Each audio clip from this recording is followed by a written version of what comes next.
Welcome back to the Ringer Gambling Show. I'm your host, Tate Frazier. It's a beautiful Tuesday, so you know what that means. We got Cousin Sal here and ready to talk about it all, Sal. Good to see you, man. How you doing on this Tuesday? Good to see you. Happy, beautiful Tuesday to you. I'm excited. I'm sad. College is over. That means pro's going to be over soon, too. But all you could ask for is a decent finale, and that's what we got last night. And I cashed a little, too, Tate. We'll talk about that Indiana win. And you don't have to pay Michael Irvin. We can get to that as well, which is an encouraging sign. We got CFP recap, NFL divisional round recaps. We got some prop picks for conference championship rounds, track to the futures, over-under-reactions, best bets, and so much more on the show. And let's start with that CFP championship game. Sal, this was a great game. And two programs, one trying to have their arrival on the scene as a champion in Indiana, one trying to have a revival in Miami. Two great storylines, but I think the best story possible ended up being the outcome in this game. Indiana 16-0, first time since 1894, and they are now the national champions in college football. How shocking is that to hear, Sal? You've watched a lot of sports in your life. Indiana is the college football national champion. Yeah. Wait, what? What's going on here? It is pretty shocking. I think they won more bowl games this year than they did in their entire history combined, or just at 1894. Not that shocking to me because, Tate, on this show last week, I called Indiana 27-21, the exact crazy effing score, Indiana and the under. I don't want to make a big deal out of it, but people are saying it's my re-apex. I don't even know what that means, but I'll take it. I think it's a zenith, right? That's what that's the actual term. Yeah, that'd Sal be good. Zenith. I'll take the zenith. Yeah, that's fine. Yeah, I mean, it was. I actually said it'd be close, and then Carson Beck would falter at the end. If you look at it from the gambler's perspective, this was interesting because it opened at 5.5, went to 8.5, settled at 7, and the hook. So this is why you have to find the best of the number. And yes, I don't owe Michael Irvin $2,500. I gave him a free 25-1 bet on Miami beginning of the year.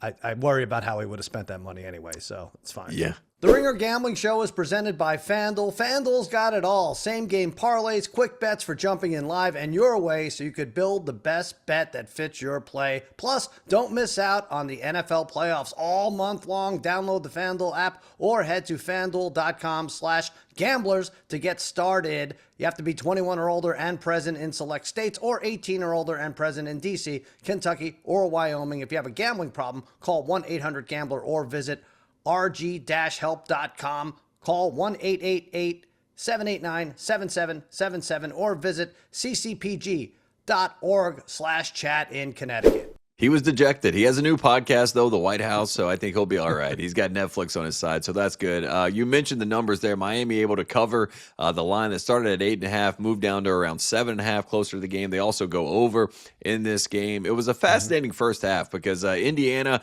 had some weird – it was the first time we saw Indiana and Cignetti especially seem mortal, right, Sal? I mean, at the end of the first half, he has some weird clock management. What was that? Yeah, he doesn't call the timeout to give himself some time for his offense. They're also going to get the ball to start the second half, and then they just kind of milk the clock, and then he's upset about milking the clock, and they don't end up getting a field goal opportunity at the end of the first half. And then you get to the second half, and he has the 3rd and 5 timeout that he calls, then the 4th and 5 timeout he has to call because the field goal unit doesn't get on the field in time. Right. And then during that timeout, I was saying this on the show with Van and Joel last night, it felt like a longest yard Paul Crewe moment where he just kind of went over to his coach and was like, give me the football, right? Like it's 4th and 5. Mendoza wants the ball. He decides to give him the ball. And that was the moment, right? That was the game-winning play. 4th and 5, runs for the touchdown, dives over, and has this kind of perfect snapshot moment. Do you think, like, that is going to be something that as we look back on this game 10 years from now, that's going to be the moment we all go back to, Mendoza diving for that touchdown? I think so, but it's a little weird because it's not like they were down 3, they were up 3, but it was important they went up 10 there, right? Because then they gave up a touchdown like immediately, like a 4-play touchdown. But anyway, yes, you're right. It was a longest yard moment in that. That's the end of every sports, like football movie, like slow motion quarterback crashing through the line, spinning, avoiding tackles, and just, did he break the plane? Right. Yeah, he got in. So he would have gotten the first down anyway. But, a couple things. First of all, Cignetti, that stuff before the half, that was maddening. Like, why let them take it all the way down to 22 seconds and kick the field goal that ended up hitting the post? Then you got nothing left. And his body language was weird. I don't know if being in Miami serves him right, because he'd be like, yeah, all right, timeout. Like, he was like making it up on the fly. As you mentioned, bringing the field goal team on, bringing it off. Like, you almost thought, like, I had a lot of nasty tweets prepared in the drafts. Like, I was like, what the hell is he doing here? And then a couple back shoulder passes, like you said, Mendoza did it. And then that run was pretty good. So, that run in itself had to impress Tom Brady and Mark Davis, who were right there present on the sideline. It did feel like the Raiders were doing their scouting trip for Mendoza. Yeah. And if you wanted to do a toughness check on Mendoza, my goodness, some of the shots that he took in this game, one in particular early on where, I mean, it looked like the definition of targeting, where he basically just got launched into. Yeah, I mean, and he's bleeding from his mouth. There was I have some Indiana friends, and one of my friends' girlfriends was like, you basically on the verge of tears, like her son just got rocked on the playground because how much she loves Mendoza. You know what I mean? It's like, yeah, it felt very much like Miami was brutalizing Mendoza, but he just stayed in there and hung in there. Like you said, I mean, those throws to Charlie Becker, those back shoulder throws, those are high level stuff. So, I mean, he looked like the number 1 pick last night. He did. I thought he did. He had his big moments, right? He came through. If you look at his stat line, not the most impressive, but like 176 or something. But yeah, and like Cignetti, by the way, speaking on those calls that weren't made, like he called the refs out right away. Who was he talking to? Holly Rowe or something? So right Holly outside, right heading into the dressing room. That was it, into the locker room, and then he.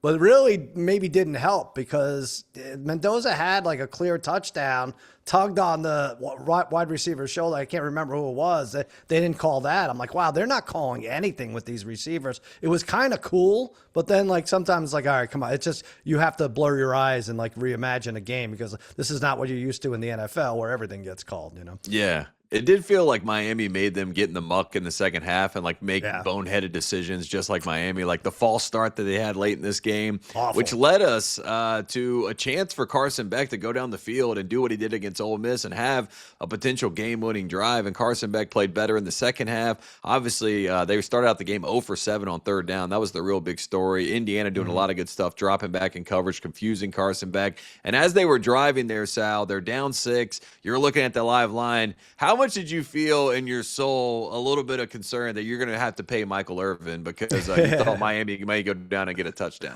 I was a little bit nervous. Yes, that false start was crazy, especially coming out of a timeout. I believe Miami had called the timeout. So 2nd and 1, first down, game's over, because they only had one timeout left.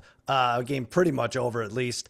And then the false start, like very un-Indiana, like they're top 5 in least penalties taken. So then you're right, and it's like, wow, they're up 6 here. This is very, very doable with a Malachi Tony, kind of thing. He could just break one here.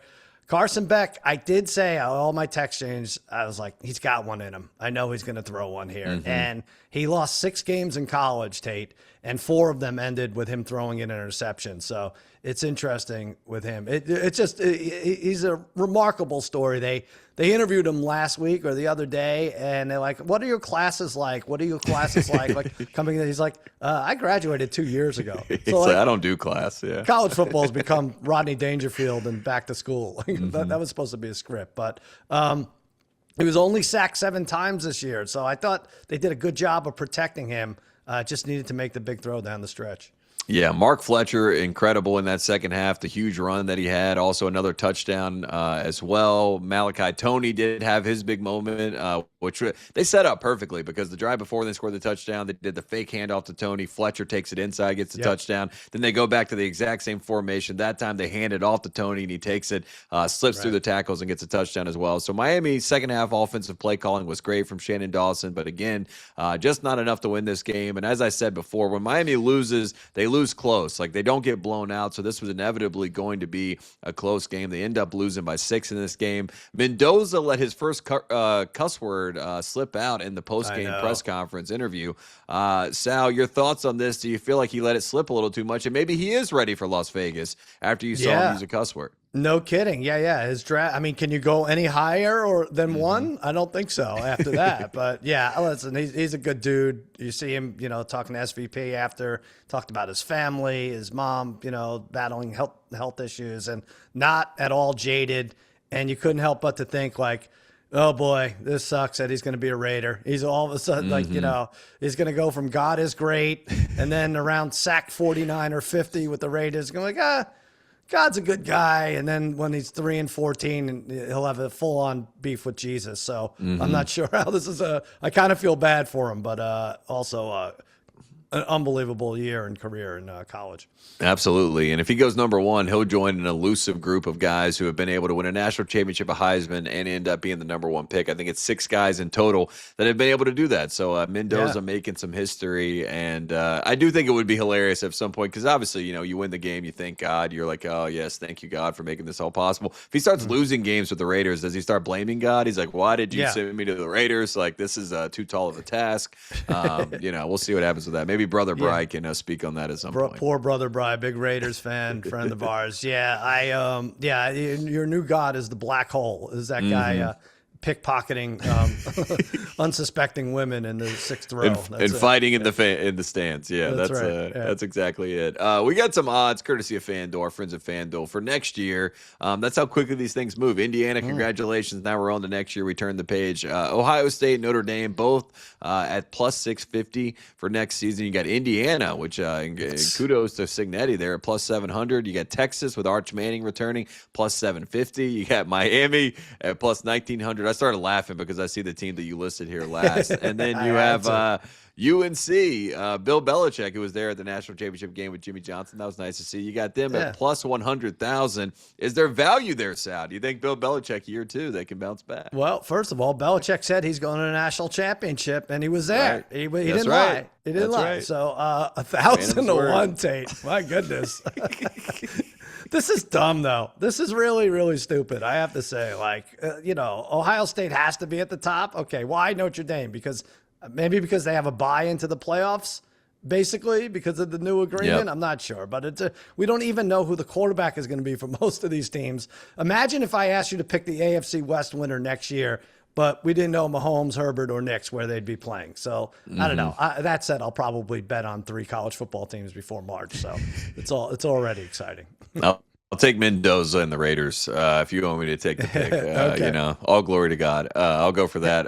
Hey, I do want to say, Ringer Tailgate. Good job by you guys. Oh, the best addition to this network. You guys do a tremendous job, insightful, entertaining.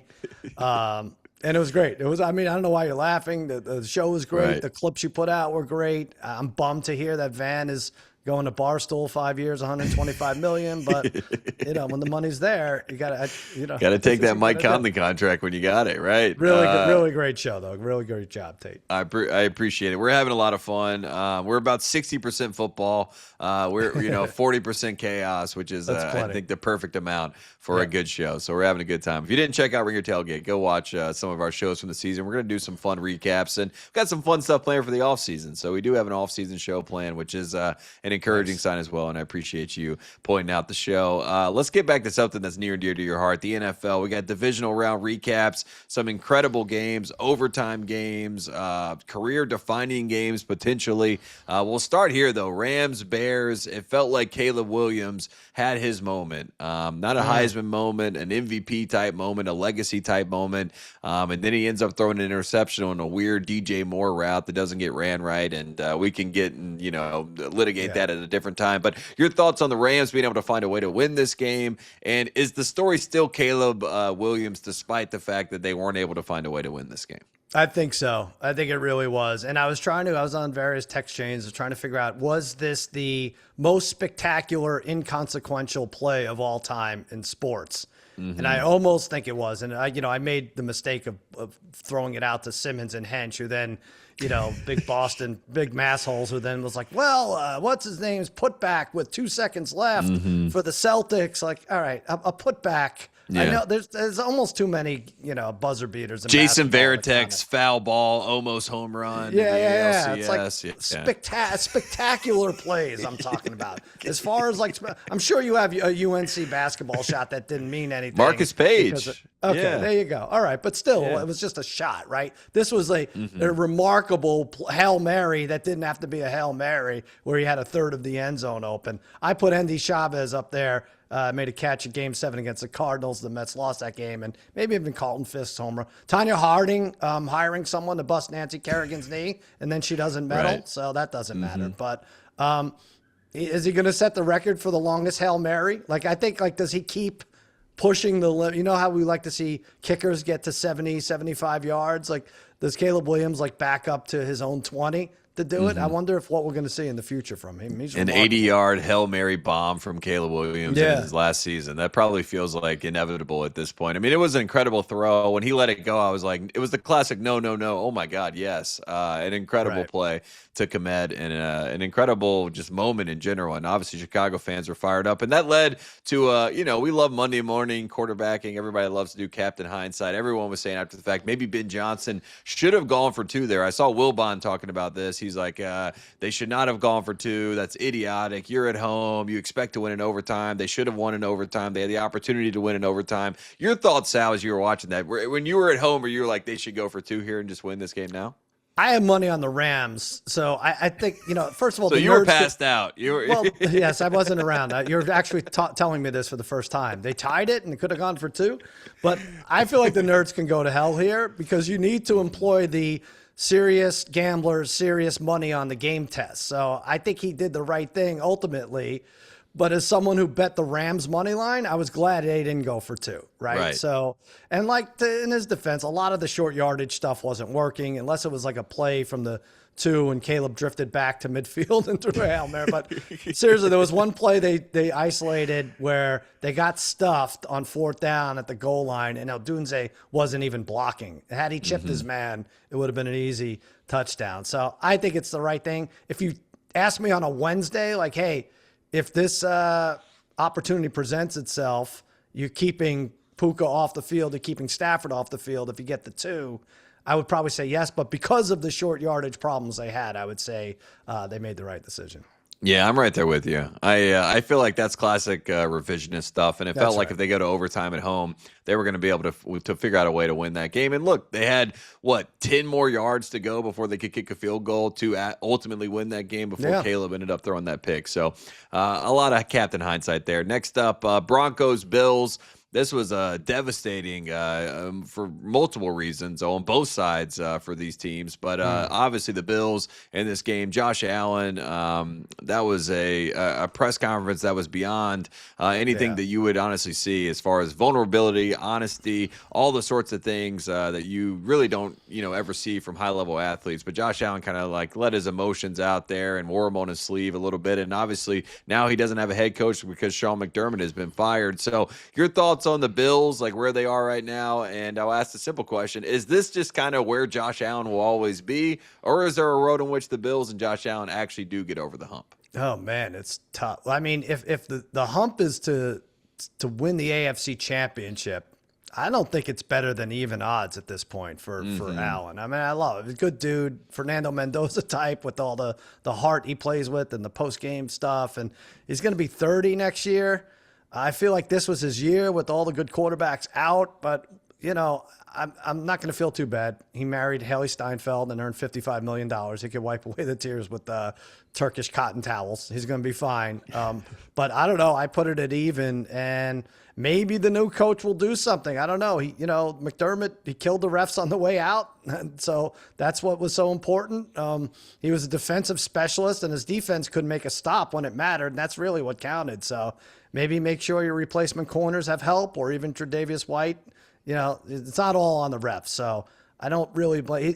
I don't blame McDermott. I don't feel bad for him. He's married to Haley Stein. Oh no, he's not married. No, only one of them is. So he'll coach again. There's still 7 job openings. It's fine. There'll be another 8 next year. Yeah, 10 job openings this season in the NFL. 1/3 of the league is open, and that Bills job is a really good job. And I know the personnel. I feel like that was more of a personnel issue than a coaching issue. But sometimes these things run their course, and a lot of people are talking about the 5-year rule with coach and quarterback. You got to win within that window. If you don't win within that window, then maybe it's time to move on. So McDermott is gone, like you said. He'll probably find another job, and who knows? Maybe Haley Steinfeld, and him get together at some point in the future. By the way, I'm seeing across the wire, Stefanski was already fired by the Falcons, so now there's 8 openings again. It's unbelievable. It moves quickly. Jason Garrett just got another job interview, so this is the world we live in. We need him back. Come clap. Next up, Patriots over the Texans.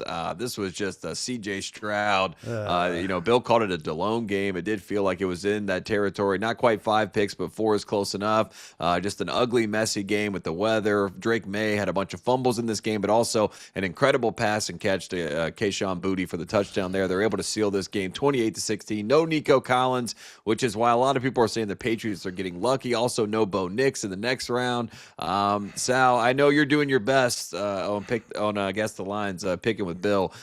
Your thoughts on this game and where the Pats are right now? I mean, I try to think, like, can they get any luckier with all those things that you just listed? And then I was like, all right, maybe.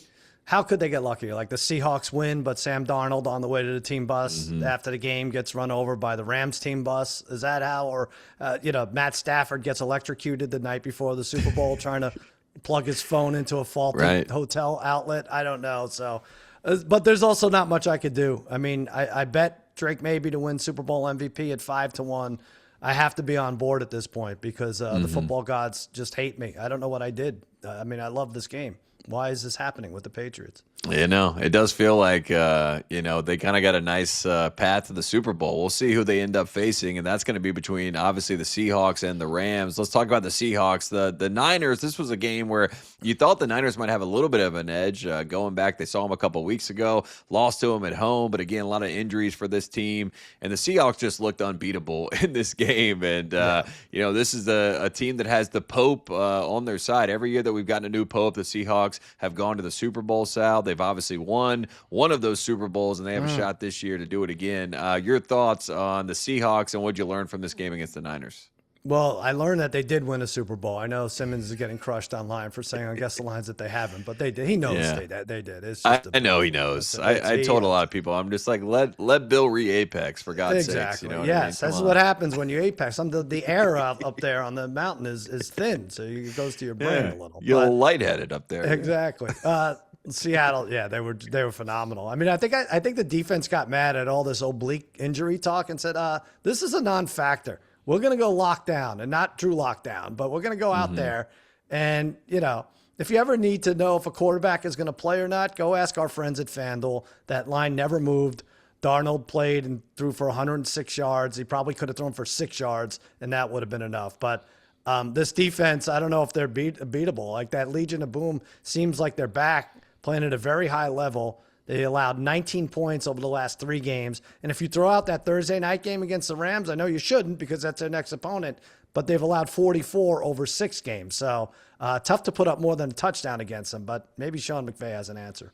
Yeah, I was at the Rams Seahawks game here in Los Angeles. That was an incredible game. The game in Seattle was a great game. So I feel like part 3 is going to be really good, and it's going to be a fun one to see. And I think Seattle has a little bit of an edge at home. But again, Stafford versus Darnold, that's tough, not to make it that banal, but it is tough when you have that type of matchup. Let's flip forward. Let's look at these matchups. Conference championship game picks. I know you're going to give some props. You're going to give your final picks later in the week. Let's start here. New England at Denver. Denver at home. No Bo Nix, as I said, plus 4.5. Over-under is set at 41.5. I would assume if Nix was playing, Denver's minus 2.5 in this game, minus 1.5, so probably somewhere in that range. 1.5, and then let the bettors decide who gets the 1.5. After by the weekend. But yeah, there is a lot of like important gambling people saying this line is way off. Some say it should be 6. Some say that it's going to close closer to 3.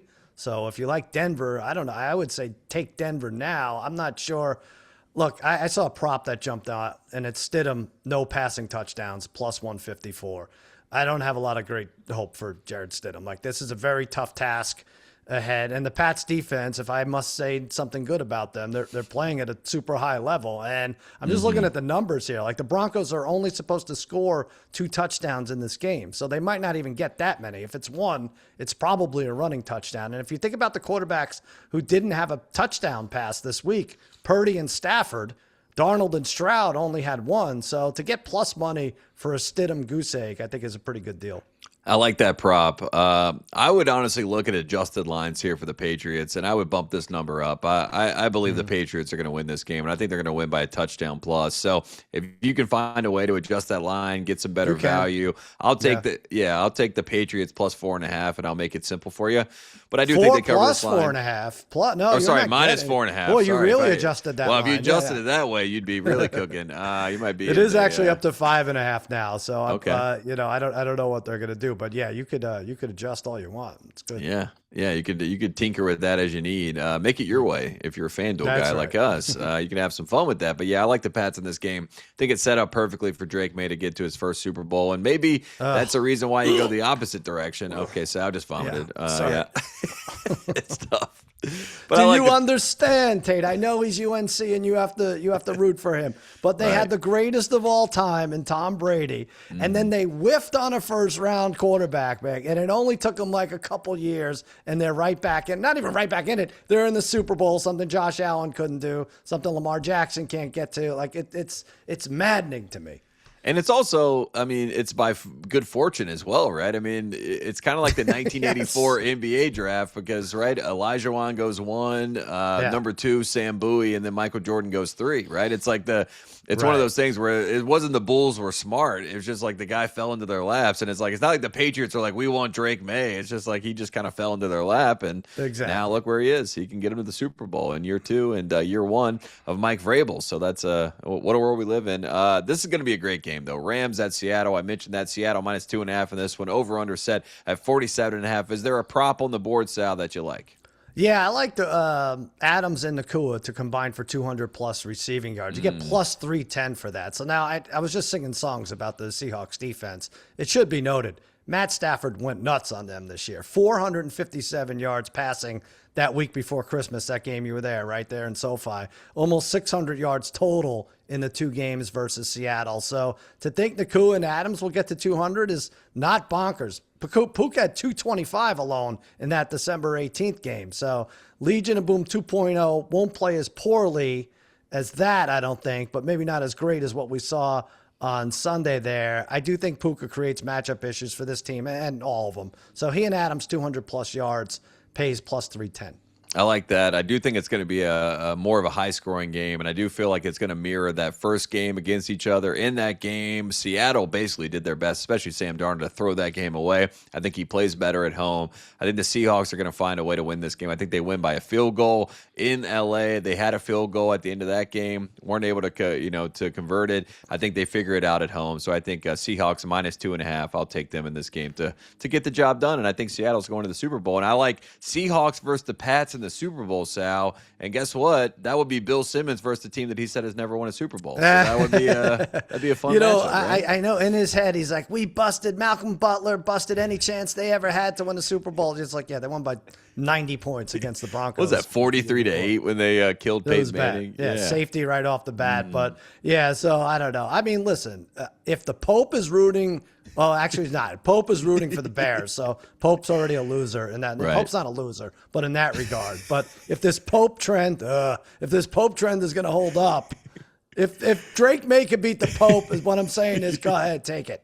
I don't care anymore. Oh, man. I just feel like the Pope's going to end up pulling for Mendoza next year in the Raiders. That's right. Where it's trending towards at this point. No doubt. We're going to take a quick break. When we come back, we're going to have some fun. We're going to do some track to the futures. We're also going to do some over-under-reactions. Stay tuned here on the Ringer Gambling Show. We'll be right back after the break. The Ringer Gambling Show is brought to you by FanDuel. 4 teams are left, 2 games, and with a trip to the Super Bowl on the line, FanDuel's turning on playoff mode. And right now, all customers get a profit boost pack during the conference championship round. That means you'll find a pack loaded with multiple profit boosts waiting for you in the app. More boosts means more ways to level up your playoff bet. So visit FanDuel.com/gamblers and grab your profit boost pack for the NFC and AFC championships now. Must be be 21 or older and present in select states, or 18 and older and present in D.C., Kentucky, or Wyoming. Opt-in required. Bonus issued as non-withdrawable profit boost tokens. Restrictions apply, including any token expiration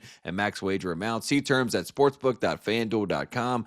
Gambling problem, call 1-800-GAMBLER or visit rg-help.com. Call 1-888-789-7777 or visit ccpg.org/chat in Connecticut. Welcome back to the Ringer Gambling Show. I'm your host, Tate Frazier. We're here, cousin Sal. And Sal, we now get to have some fun. We're going to track to the future here, look at some of these matchups that we have coming up in the sports world. Like you said, college football season is over. College basketball is going to start taking center stage very soon. Very excited about that. We'll get to that a little bit later. But now we're going to talk about Super Bowl. This is an exact result. If you go to FanDuel right now, you can find these exact results of the Super Bowl and find some value potentially. You look through these, you comb through these. What do you like, and what do you think is the best value on the board? You know, it gets very sad looking at these. I appreciate FanDuel has these up. But, you know, weeks ago, if you looked at the exact result thing, it was like 400 options. Like, oh, my God, this is blinding. Where's Jacksonville? How can I get you? Okay, there they are. Now we're down to like 4 here. And listen, I don't think this is going to be the case necessarily, but the Rams to beat the Broncos in the Super Bowl is plus 650. So value-wise, if we're down to 4 teams and we can get a plus 650 number for a result with the Rams winning, I'm going to go for it here. To beat Jared Stidham and the Broncos in Santa Clara, don't hold me to it. I just like the number.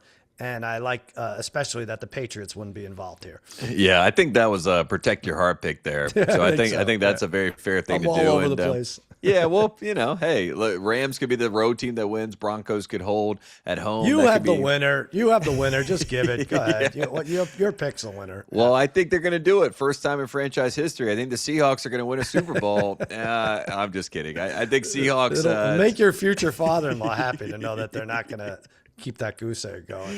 Yeah, Seahawks to beat the Pats. You could get that number at plus 270. I do think it would be a tough matchup for Drake May to go up against that Seahawks defense in California. Sam Darnold's a guy that obviously has had some success in that stadium. We just saw it a couple of weeks ago. And I don't know. I just feel like the Seahawks are a team that's been the best team all year, kind of hiding in plain sight. The NFC West, to me, is the best division in football. So I think whoever wins, in that NFC matchup, Seahawks, Rams, I think they're going to end up winning the Super Bowl. I think both of us agree on that. So we're NFC guys this year, and I'm going to take the Seahawks to beat the Pats, plus 270. That's the number. Feel good about it. Yeah, that's it. That's you called it. You ruined the rest of the season for everyone by calling it. Good job. I need more combinations out there. We'll see if we can get some more value. I'll start looking at next year. We'll do some even more track to the futures. Next up, let's flip to tennis. I know this is an exciting time as we turn to some other sports on the board. We got the Aussie Open coming up, men's or women's. Sal, you've looked at the odds. Who do you like? Do you have one for both sides, men's and women's? Listen, first of all, college football's over for 40 minutes, and I'm up watching. I'm watching Taylor Fritz right there. What is that his name? Fritz. Yeah, Taylor Fritz. Yeah. DeBundo, our buddy DeBundo, is watching at 3 a.m, New York time, or Philly time. So, I had Alcaraz. I know you'll have more to say about it at plus 170, only because I made the dumb proclamation that he will have the most major wins of all time. Not so great in this tournament, only made the quarterfinals in 24 and 25. I was going to bet Sabalenka to not lose a set the entire tournament. Guess what she did just a couple hours ago? She dropped the set. So, yes. So I'm going to take a medium range long shot. Elena Rybakina at plus 700. She won Wimbledon in 22. She lost the Aussie Open final to Sabalenka in 23. She gets far, 4th round in the U.S. and French Open last year, so she'll be on Swiatek's side. She's played well against her. She's won 5 out of 11, so they're kind of even. Not bad. Good chance she makes it to the finals, and maybe you could hedge there. Plus 700 for Rybakina. I like that. Rybakina plus 700 feels like some value. I'm going to go with Alcaraz at plus 170.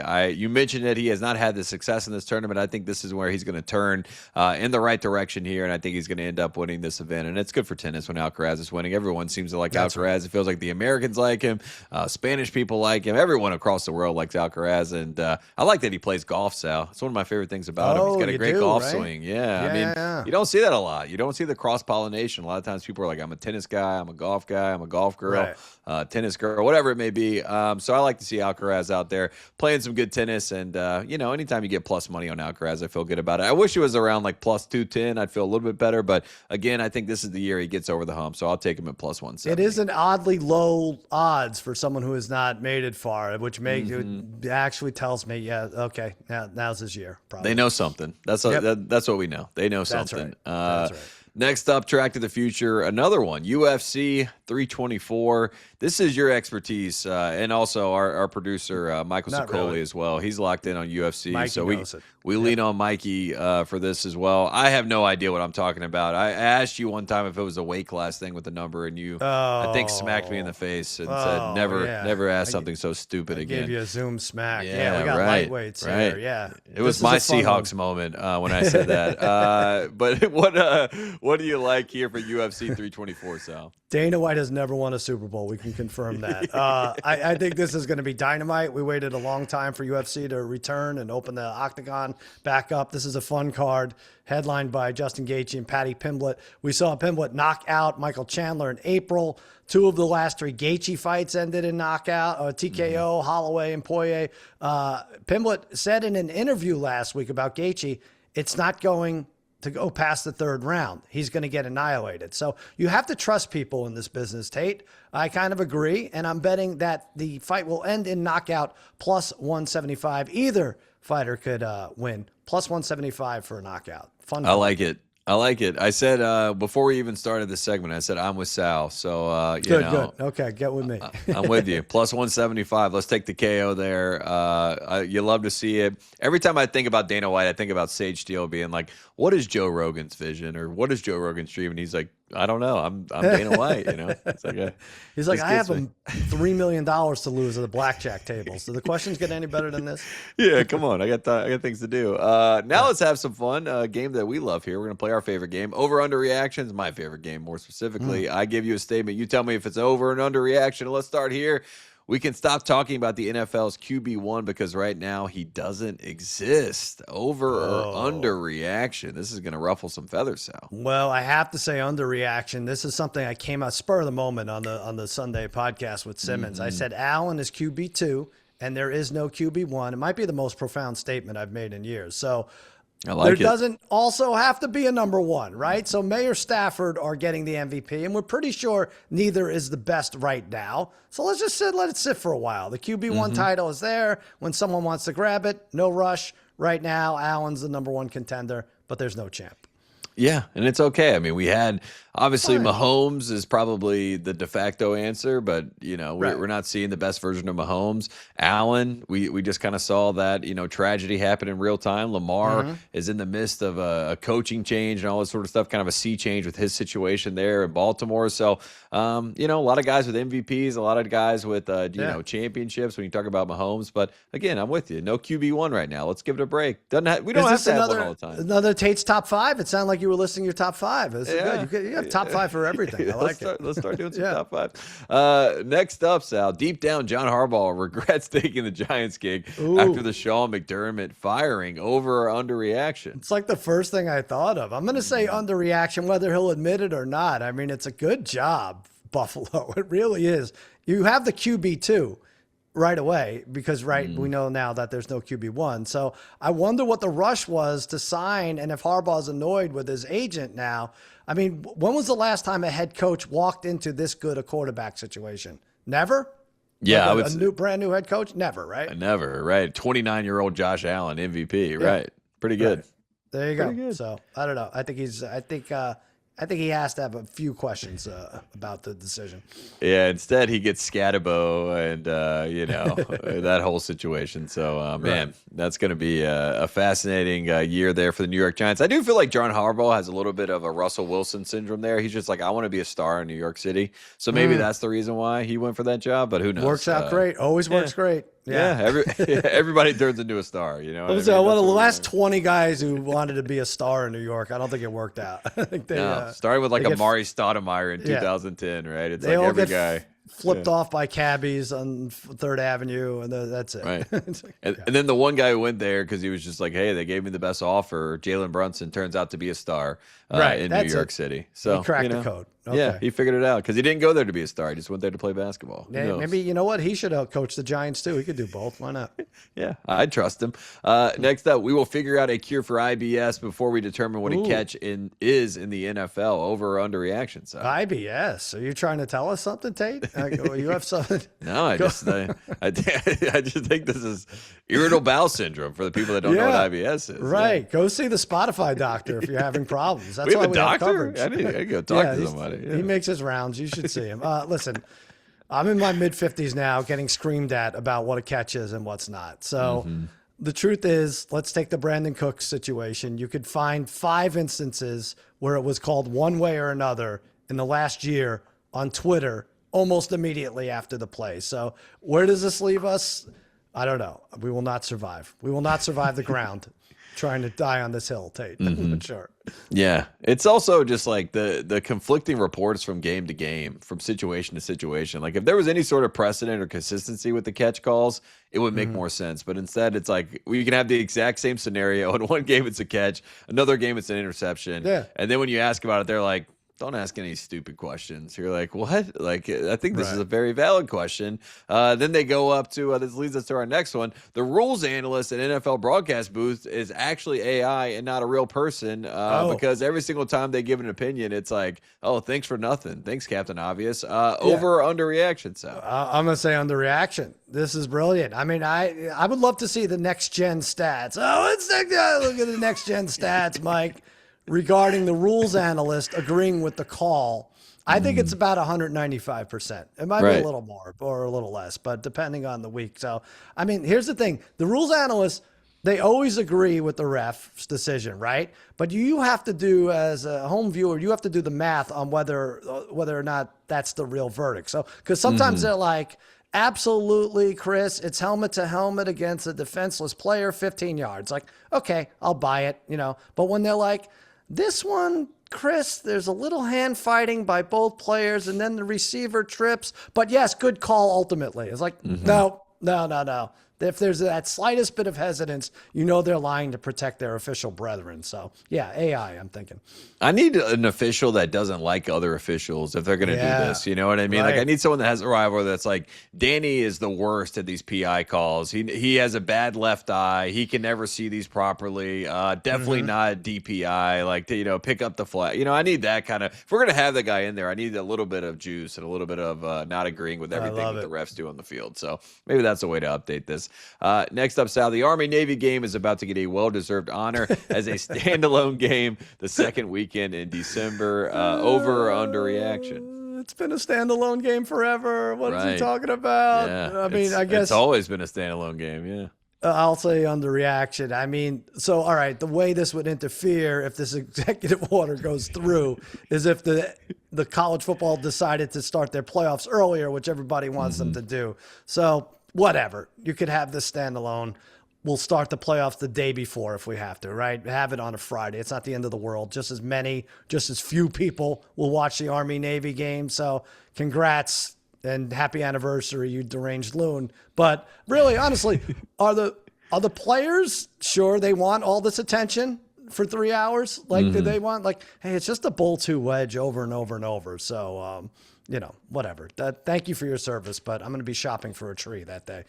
Yeah, it's also like there's other dates. Like if they take away the conference championship games and maybe start instead of week 0, we just make week 0 week 1. We've just solved the whole problem. Now everything is bumped down 2 weeks and it's on the right timeline. And we're not having a national championship game MLK weekend, right? So, and after the portal was already open, so I think there's an easy fix there. It's also like hilarious to me to make executive orders about things that already exist. Like I made an executive order that McDonald's 10-piece McNugget needs to have 10 pieces in it. You're like, I think they're already doing that. There you go, Tate. You know what? I'm going to submit that to my cousin's monologue tonight. Yeah, I like it. That's good. That's pretty good. If anyone knows McDonald's, it's DT47. Yeah, he's like, I need 10 pieces every single time. You're like, I'm pretty sure. I haven't been counting every time, but I'm pretty sure it's 10. Next up, LeBron's record of 21 straight All-Star appearances will never be broken. Over or underreaction, Sal? I keep hitting everyone with an underreaction here, but I think, I don't know. Listen, the drugs are pretty good, right? So they're probably going to get better. I mean, look at you. You're hopped up on gummies right now. You're barely going to make it through the hour. But I don't think we'll see it. I don't think I'll see it at least. 21 straight is gigantic. I think this is an underreaction. Yeah, I'm right there with you. I don't really think there's any world in which not only can it, I mean, maybe it can happen if Wemby or something is just like, I just don't think anyone's going to have the longevity or the league at their whim for that long of a time. Like LeBron still, has the league bending the knee to him. And that is an impressive feat. And I don't know if anybody can ever do that again. Last one, the Clippers will unload Chris Paul before the trade deadline for a Costco gift card and a couple of leaf blowers. And they are nice leaf blowers. Over-Underreaction, so. I'll say underreaction again because Steve Ballmer loves Costco. I mean, he'll hit the Gouda cheese sample. He goes back to that poor lady giving them out 9-10 times at Costco. The leaf blowers, I don't know. That might just be used for arena entertainment. I'm not sure. But they're clearly done with Paul. Just don't know who trades for him. I've heard the Lakers in the mix. That would be good 15 years after it was supposed to happen or it did happen. And then it was, rescinded. I've heard the T-Wolves, Golden State now with Butler. I don't know. They have to do something. I think he's moved for sure, though. What do you think?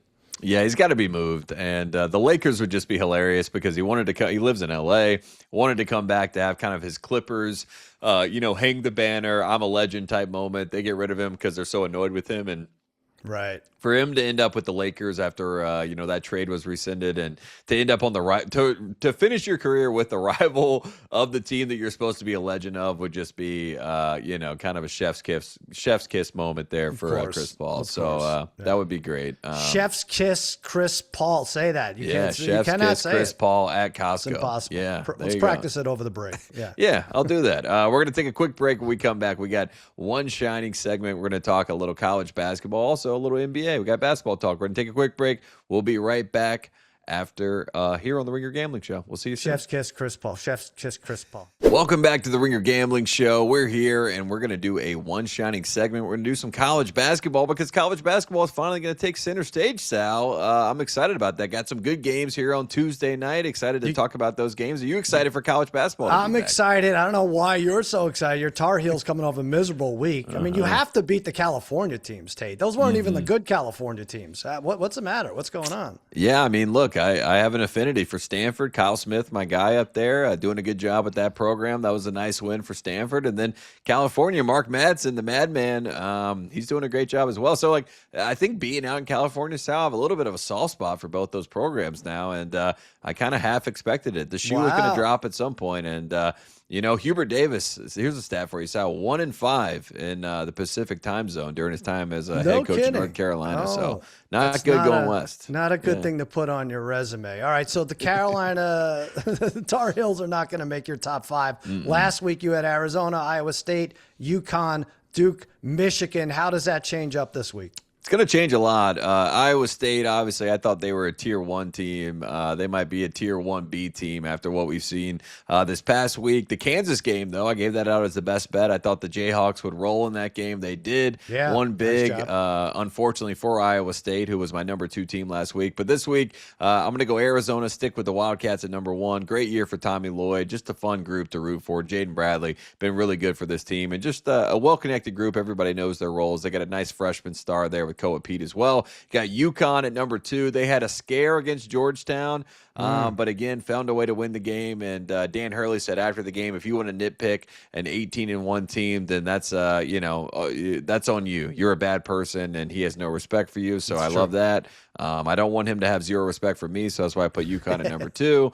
We got Michigan, Dusty May back in the mix there at number 3. Duke at number 4, kind of holding strong at that number 4 spot. And then I put Purdue back in, preseason number 1 team. I like what Braden Smith's been able to do. They got an interesting week coming up, some tough games. But again, there's always one team in the top 5 that takes a fall. So if you're one of those teams, watch out this week. And fingers crossed it might be number 4 Duke, but we'll see. So all right, there you go. So Iowa State out, Purdue in, UConn moves up 2, Michigan moves up 2. Michigan home for Indiana tonight, 15.5 point spread, number 3 ranked team.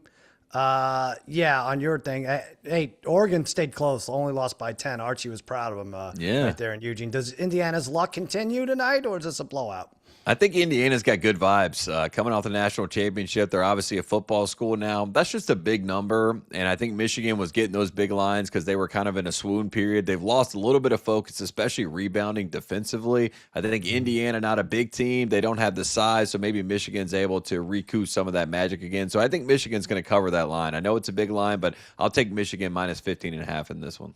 All right, UCLA home catching 5.5 from Purdue, 147.5 is the total. Mick Cronin, the coach, had an interesting quote after they lost to Ohio State, said, blame me. I recruited the players. I signed them as free agents. We're not going to win meaningful games if we can't stop the other team. It's basically saying my guys suck, but they're my guys. So anyway, who do you have in this one? Yeah, this is the John Wooden game. Wooden, obviously a Purdue guy, ends up going to UCLA.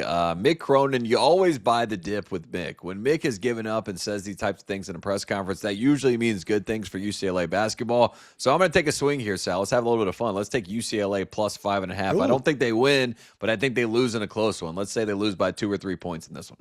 All right, Harry will be happy to hear that. He hates Painter. All right, Texas Tech at Baylor, 1.5. This was 2.5, went to 1.5. The Red Raiders on the road here, topping 21-11, bringing the goods as expected. They go to Waco against this Baylor team that's 1-4 in conference. Is this a trap game for Texas Tech? Absolutely. They got Houston on the other side of this game. Texas Tech just got a big win against BYU. The problem with Texas Tech is depth, and they're two top scorers there and top players, Christian Anderson and JT Toppin. They're both playing 40 minutes a game, basically.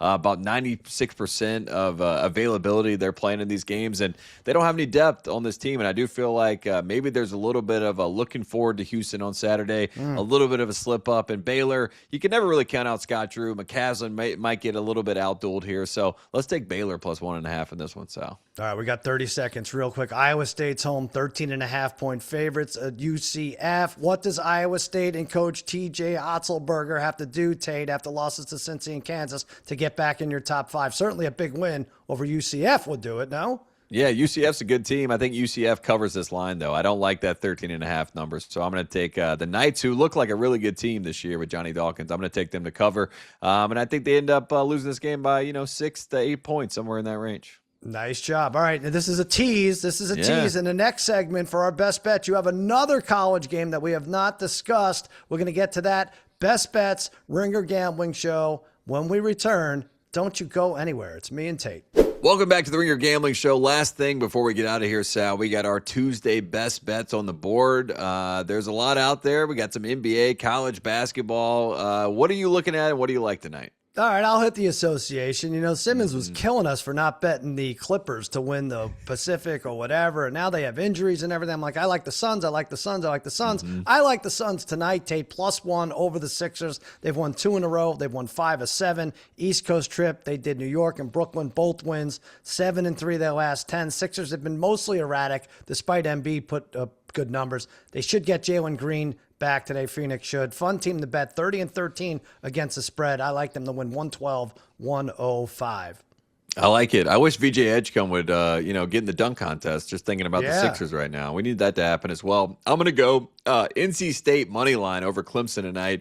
NC State coming off a terrible loss against Georgia Tech. This is a Will Wade homecoming game. He's a Clemson grad, a job that he would probably want. Also, last year, Will Wade beat Clemson in the first round of the NCAA tournament when he was at McNeese State. So this is a must-win game for NC State. That's why I like them money line here. You can get that number at plus 155. So we'll ride with the Wolfpack tonight, Sal. I like both those calls on our behalf, and we appreciate everybody tuning in to the Ringer Gambling Show. We hope everybody has a great week, and we will see you later in the week.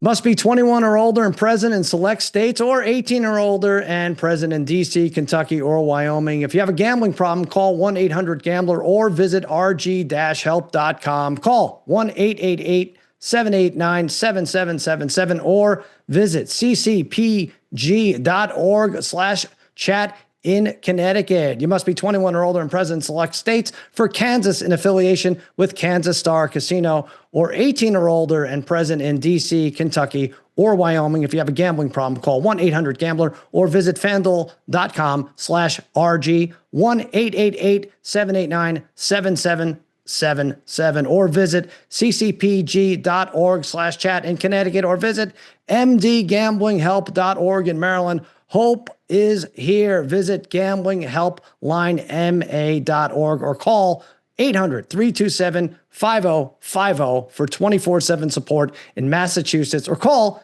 877-8-HOPE-NEW YORK or text HOPE New York in New York